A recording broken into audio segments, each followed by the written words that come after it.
अस्सलाम वालेकुम वरहमतुल्लाहि वबरकातुहू। बिस्मिल्लाहिर्रहमानिर्रहीम। अल्लाह के नाम से शुरू करते हैं जो बड़ा मेहरबान और निहायत रहम करने वाला है। पारा नंबर 18 सूरा अल-मोमिनून की आयत नंबर 31, जिसमें एक कौम यानी कि कौम आद का जिक्र फरमाया गया और हज़रत हूद अलैहिस्सलाम का और इनकी माफ़रत इस कौम को हुक्म दिया गया कि इसके अज़ाब से तुम्हें डर नहीं लगता, शिरक करते हो यानी कि छोड़ दो शिरक और ईमान ले आओ। और वहाँ का सवाब और अजाब वगैरह का बयान फरमाया गया, यानी बाज़ कफ़ार जिन्हें अल्लाह ताला ने फ़रागी ऐश और नेमत दुनिया अता फरमाई थी, अपने नबी अलैहिस्सलाम की निस्बत अपनी कौम के लोगों से कहने लगे कि ये नबी नहीं हैं, बिल्कुल तुम जैसे आदमी हैं, जो तुम खाते हो इसी में से खाता है और जो तुम पीते हो इसी में से पीता है। और अगर तुम किसी अपने जैसे आदमी की अतायत करो तो जब तुम ज़रूर घाटे में हो। क्या तुम्हें ये वादा देता है कि तुम जब मर जाओगे और मिट्टी और हड्डियां हो जाओगे और इसके बाद फिर निकाले जाओगे, कितनी दूर है जो तुम्हें वादा दिया जाता है। आयत नंबर 36, यानी उनका मानना था कि अगर ये नबी होते तो मलाइका की तरह खाने पीने से पाक होते।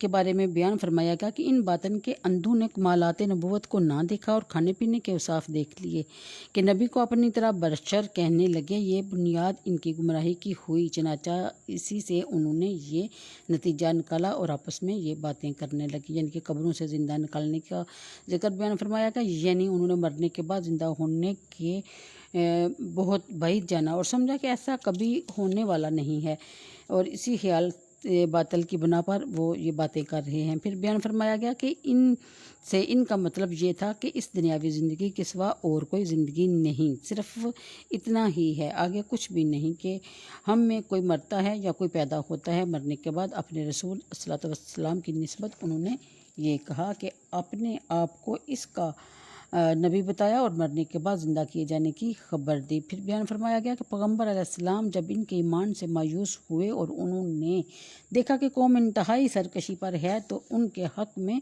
बद्दुआ की और बारगाह इलाही में अर्ज़ की कि ए मेरे रब, मेरी मदद फरमा इस पर कि इन्होंने मुझे जुटला दिया। और अल्लाह ने फरमाया कि कुछ देर जाती है कि ये सुबह करेंगे और पछताते हुए।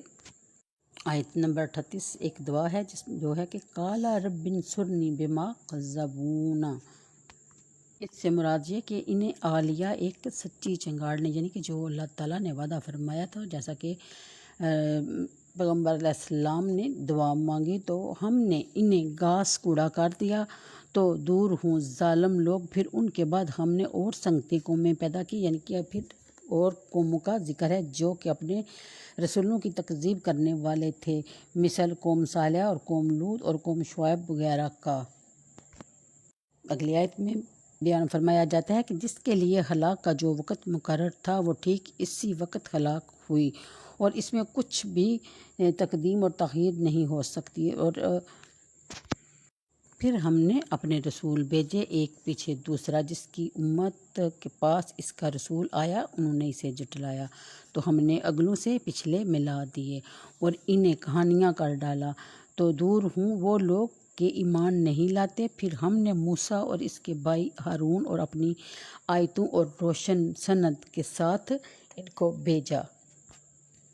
आयत नंबर 45 के फ़िरौन और इसके दरबारियों की तरफ, तो उन्होंने गुरूर किया और वो लोग गलबा पाए हुए थे, तो बोले क्या हम ईमान लाएं अपने जैसे दो आदमियों पर, और जबकि इनकी कौम हमारी बंदगी कर रही है। फिर बयान फरमाया जाता है तो उन्होंने इन दोनों को जुटलाया तो हलाक किए हुओं में हो गए, यानी कि गर्क हो गए। आयत नंबर 48, और बेशक हमने मूसा को किताब अता फरमाई कि इनको हिदायत हो, और हमने मरियम और इसके बेटे को निशानी किया और इन्हें ठिकाना दिया एक बुलंद ज़मीन जैसे जहाँ बसने का मुकाम और निगाह के सामने बहता पानी। ए पैगम्बर, पकीज़ा चीज़ें खाओ और अच्छा काम करो कि मैं तुम्हारे कामों को जानता हूँ।